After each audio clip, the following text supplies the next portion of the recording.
My fiancée texted from her bachelorette party. Accidentally slept with my ex. We're getting back together and I am keeping the ring for future. I replied, thanks.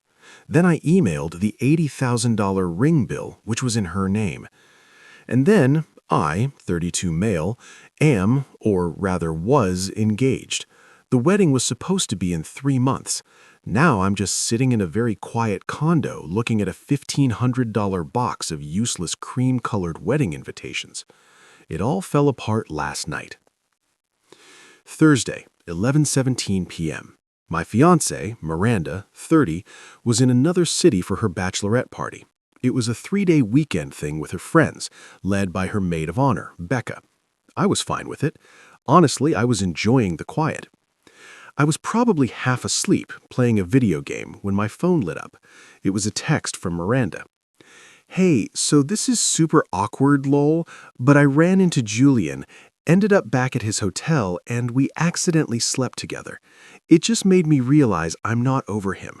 We talked all night, and we're getting back together. Sorry this is so last minute. We're flying to the coast tomorrow, so I won't be back. I stared at that. Accidentally slept together. Well, sorry this is so last minute. My stomach didn't drop. I didn't get angry.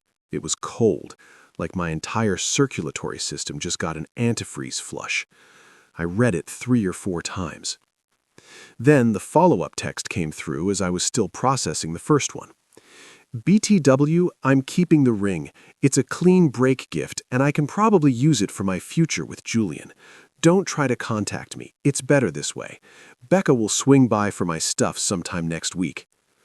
I am keeping the ring for future. The ring, the $80,000 3.5-carat custom-designed monstrosity she picked out, the one she insisted on.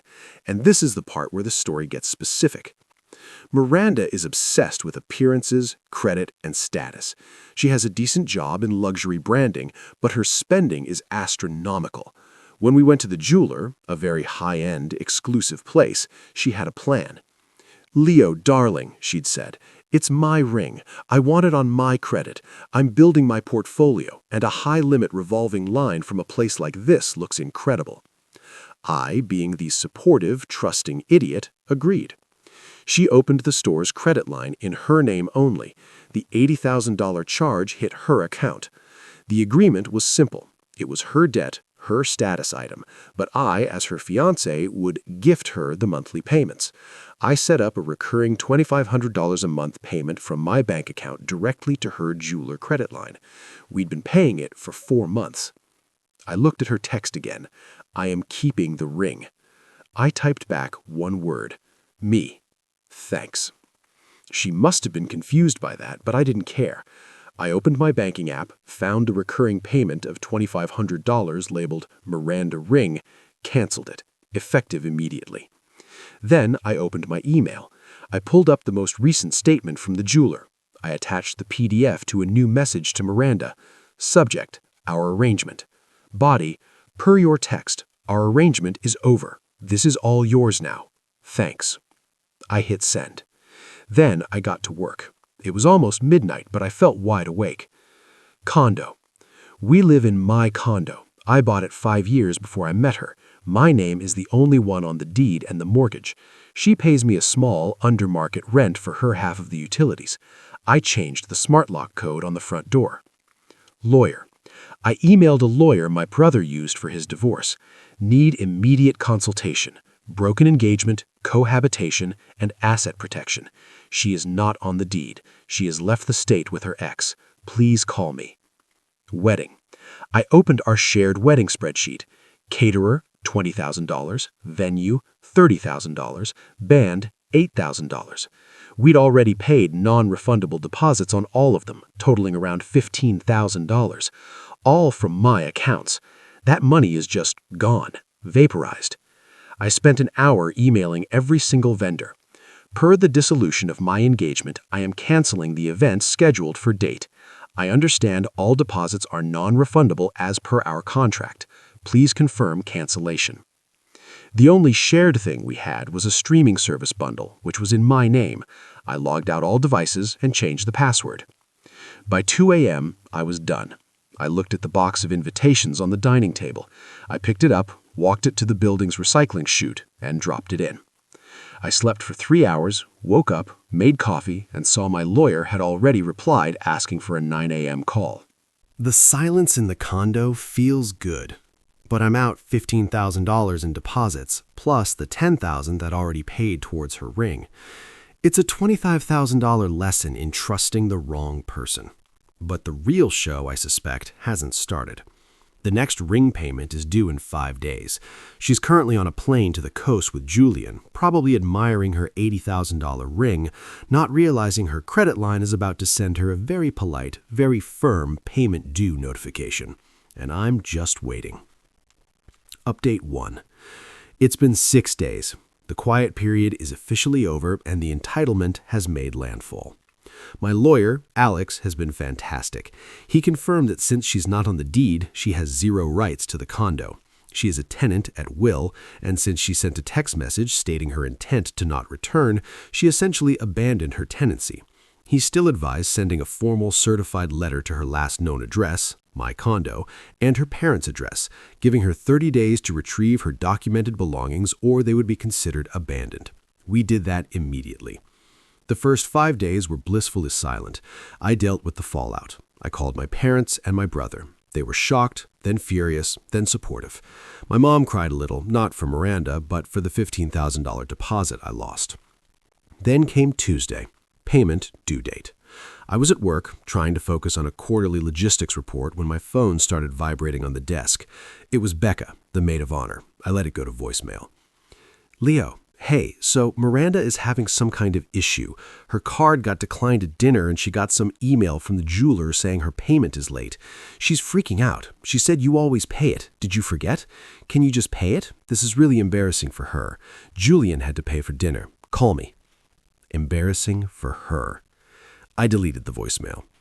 An hour later, Miranda's mother, Celeste, called. I knew I had to take this one. Celeste is a piece of work.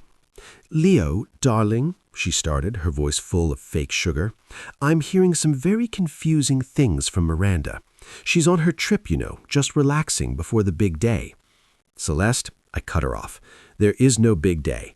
Miranda ended our engagement via text message last Thursday. She's with her ex, Julian. The line went silent for a solid 10 seconds.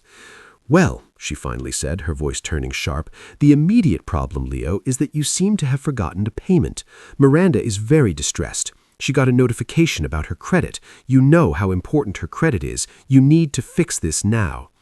There's nothing to fix, Celeste. The ring is her property. The credit line is in her name. My gift payments were contingent on the engagement, which she terminated. A gift, she scoffed. Leo, you're not a child. You can't just take back a gift. You promised to pay for that ring. You are obligated to pay for that ring. It was part of the engagement. You're trying to punish her for a little wobble. A wobble? She's on the coast with him. She told me she was keeping the ring to use with him. She can pay for it. Leo, you are being unbelievably petty and cruel, she shrieked. She doesn't have $2,500 a month just lying around. You know her budget. Julian certainly can't afford it. You've trapped her. I've trapped her by stopping payment on a debt she opened for a ring she is keeping to be with the man she cheated on me with. The logic was breathtaking. Celeste, this conversation is over. From now on, Miranda and you can direct all communication to my lawyer, Alex. A lawyer? A lawyer? You're bringing lawyers into this over a ring? No, over her abandoning her tenancy and to schedule the retrieval of her belongings. He'll be happy to discuss the ring with her lawyer too, if she'd like. Goodbye. I hung up and blocked her number. The main event happened at 8 p.m. last night. I was watching TV when my building's intercom buzzed. It was Miranda. She was back and she was not happy. Intercom. Leo, open the damn door. The code isn't working. I picked up the intercom receiver. All communication goes through my lawyer, Miranda. You're not on the lease. Intercom. What the hell are you talking about? My stuff is in there. My clothes, my laptop. Open the door. Are you psycho? You abandoned your tenancy. You need to schedule a pickup time with Alex. He's available tomorrow between 10 a.m. and 2 p.m. for a civil standby. A civil standby? Are you kidding me? I'm calling the police. You abusive ass. Okay. I hung up the intercom. Sure enough, 30 minutes later, 2 police officers were at my door. I buzzed them into the building lobby and met them in the hallway. Miranda was there, teary-eyed and furious. Julian was with her, looking smug and holding her hand. "Sir, we got a call about an illegal eviction," the older officer said, looking tired. "This lady says you've locked her out of her home." "Good evening, officers," I said calmly. "This is my condo. I am the sole owner." I handed him a copy of my deed, which Alex told me to keep handy. Miranda here was my fiancée and a tenant at will. Last Thursday, she sent me this text message. I showed him the phone. The text about leaving, not coming back, and taking the ring. This text states her clear intent to abandon the residence. My lawyer has already sent a certified letter for her to retrieve her belongings, which I have not touched. She needs to schedule a time. The officer read the text. He read it again. He looked at Miranda. "Ma'am, this text says you're not coming back." "He's twisting my words," Miranda wailed. "I was emotional. He's punishing me. He's stolen my ring." Julian stepped up. "Yeah, man, he's holding her $80,000 ring hostage." "I have not," I said. "She has the ring. She's wearing it." The cops looked at her hand. There it was. "The dispute," I explained, "is that she opened an $80,000 credit line in her own name to purchase that ring, and I was gifting her the payments. I stopped the payments when she ended the engagement. The debt is, and always has been, legally hers." The smug look on Julian's face just evaporated. He looked at the ring on her finger like it was a grenade. "Ma'am," the officer said, sighing, "this is a civil matter, a clear civil matter. We can't force him to let you in. You need to go through your lawyer, like he said, and schedule a time to get your property. We can be present for that to ensure there's no trouble." "So I'm homeless?" she shrieked. "You're staying with me, babe," Julian muttered, but he looked sick.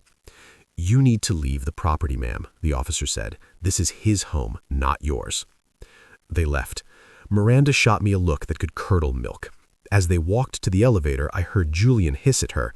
"The debt is in your name? You told me he bought it for you." The elevator doors closed.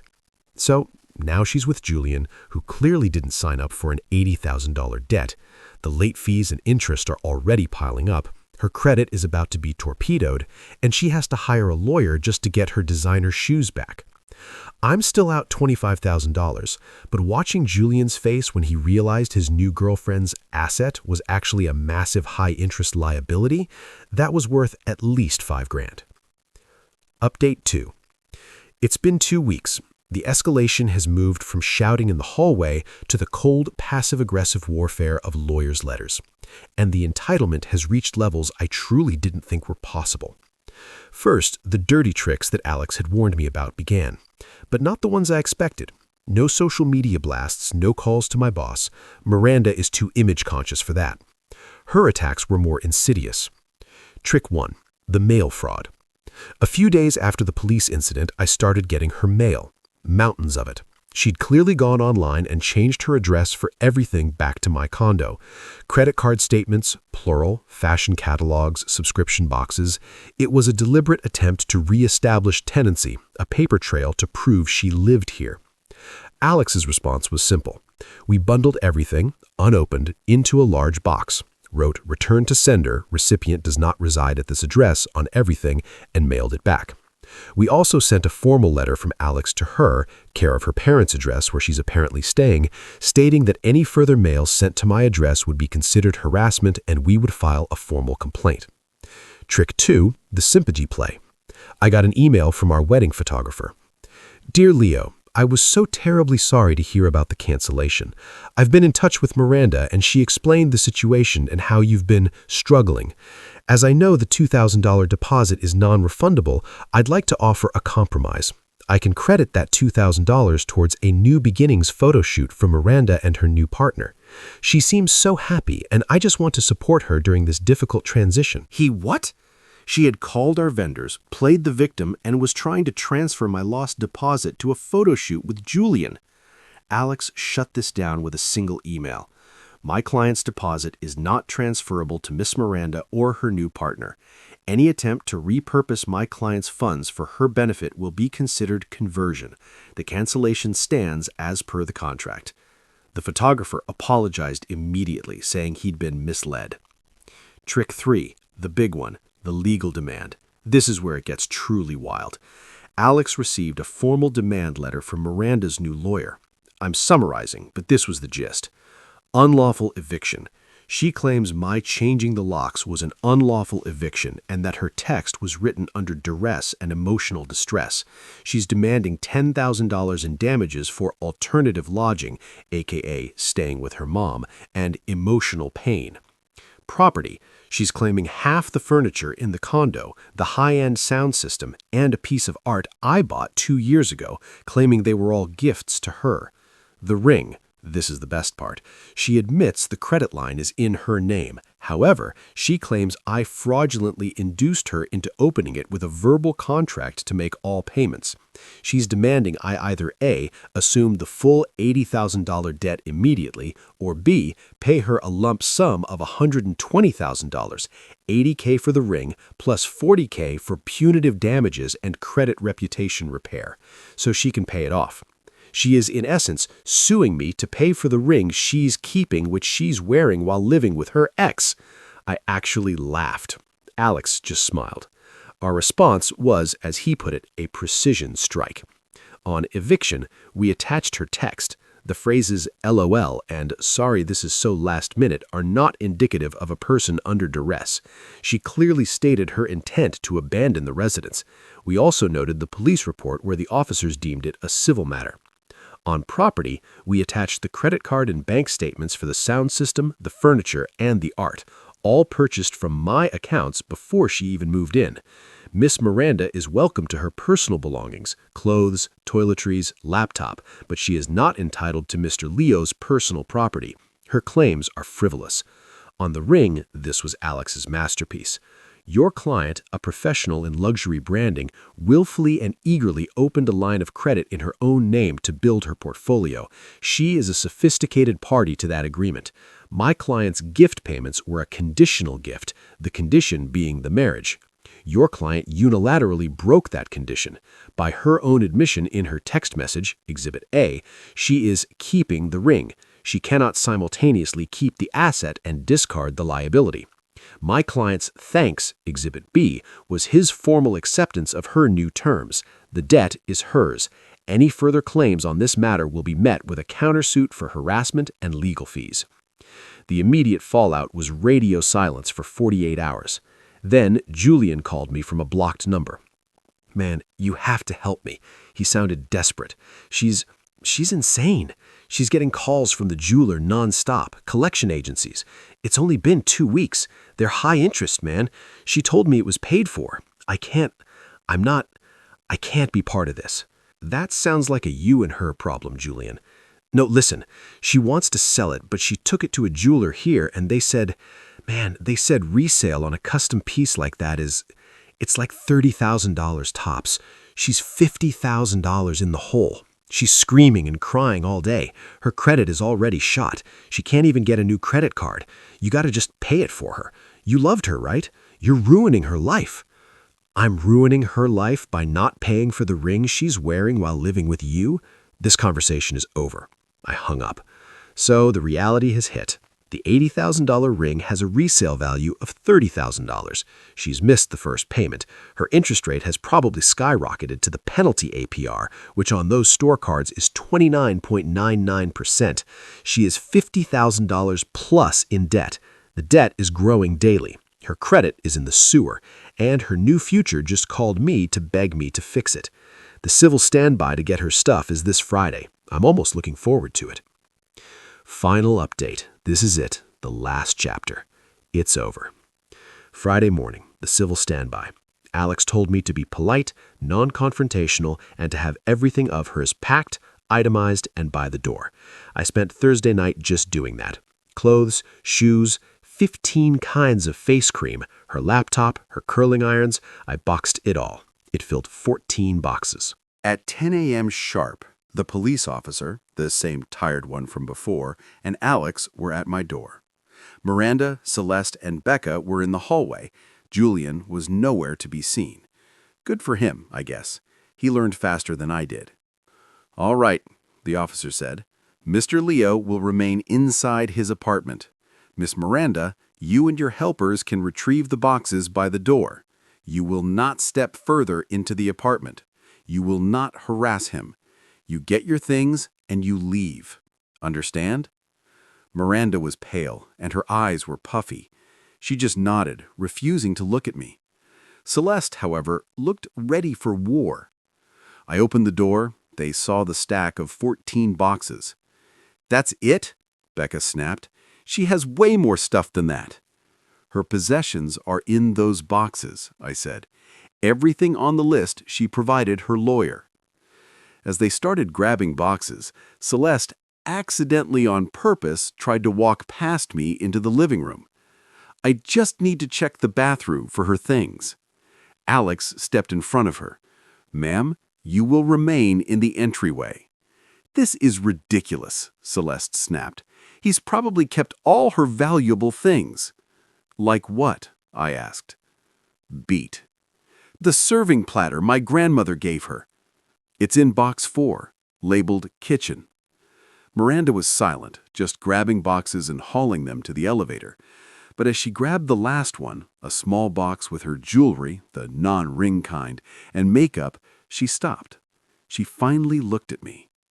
"You did this?" she whispered, her voice shaking with rage. "Did what, Miranda?" You planned this?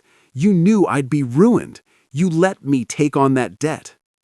I was stunned. "I let you, Miranda? You insisted. You demanded it. You told me it was for your credit portfolio." "You should have stopped me," she shrieked, and the tears started. "You knew I couldn't afford it if you set me up. You set me up to fail." "I set you up by agreeing to your plan and making the payments for you? You were supposed to love me. You were supposed to take care of me even if I messed up. You're a monster." Celeste put her arm around her.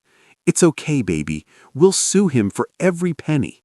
This is emotional abuse, what he's done." Alex actually sighed. "Celeste, the time for threats is over. You have your belongings. You need to leave now or the officer will escort you out." The officer nodded. Miranda looked at me one last time.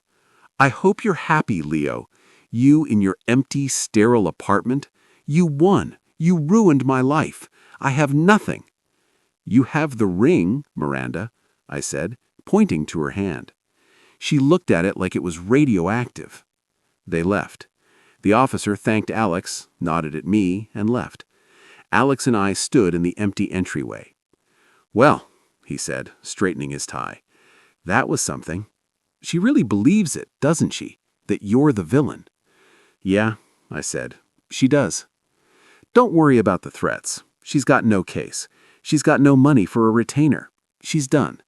That jeweler, though, they are not done with her.